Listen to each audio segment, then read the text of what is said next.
Messin contre Tourangeau en Ligue 2, c'est l'histoire de deux parcours diamétralement opposés pour cette affiche de la deuxième journée de Ligue 2. Le FC Metz redescend en deuxième division après un passage d'un an en Ligue 1.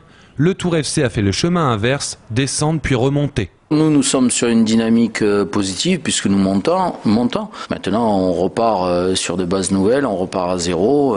Ils ont réussi leur premier match et tout. Bon, la saison passée, c'est derrière nous, c'est derrière eux aussi. Et on repart, je vous dis, on remet les compteurs à zéro et puis on redémarre une saison. Demain, dans le stade Saint-Symphorien, le Tour FC va tenter de faire un coup. Pour cela, serrer les coudes en défense pour placer quelques contre-attaques et surprendre son adversaire. Le FC Metz voudra sans doute développer du jeu pour son premier match de la saison à domicile, au Tourangeau de faire preuve d'opportunisme. On s'attend à être un petit peu bousculé, bien sûr, il faudra tenir le coup défensivement, je vous l'ai dit, mais après il faudra qu'on s'appuie aussi et qu'on sache s'appuyer sur nos valeurs. Et nos valeurs, c'est aussi de construire, de jouer vers l'avant et tout, donc ça peut être en contre, bien entendu, profiter des espaces, puisqu'on peut s'attendre à ce que Metz sorte et puis prenne un peu des risques. Mais Daniel Sanchez préfère la jouer modeste.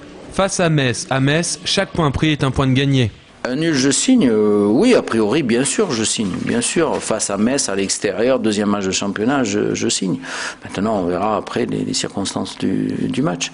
Mais oui, un nul, ce serait un bon résultat, bien évidemment. A noter que Diego Gomez ne pourra pas jouer. Le milieu de terrain du Tour FC est blessé à la cuisse droite et reprendra l'entraînement en début de semaine prochaine.